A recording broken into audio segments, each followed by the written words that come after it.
looking to get out and enjoy nature this winter, the Pond Audubon Center might be the perfect place to go. This morning, they held their 5th annual WinterFest community event, which provided a family-friendly opportunity for members of the community to come and learn about Maine wildlife. The event was also in collaboration with the University of Maine's Wildlife Society, who provided different skulls and pelts of local Maine wildlife. Other activities at the WinterFest included guided hikes by Audubon Center staff, a winter-themed giveaway, face painting, and more. Pond Audubon Center's education manager says that continuing your education on the wildlife around you is very important.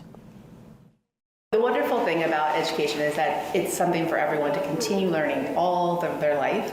And what better way to come out and learn something is to come out and actually experience it. So seeing that track for the first time, or maybe not knowing what it was before and finding out what it is now, is just a really great way to kind of, get to know the animals and your wildlife community that you live amongst. Part of today's WinterFest was the in-person voting for the Audubon Center's Winter Photo Contest. The winner of the contest will be announced on Monday and will have their photo displayed in the Audubon Center for an entire year, as well as receiving a bundle of Audubon Center swag. The Audubon Center also has several events coming up this month, including a vacation camp in a couple of weeks. For a full list of that, you can head to MaineAudubon.org.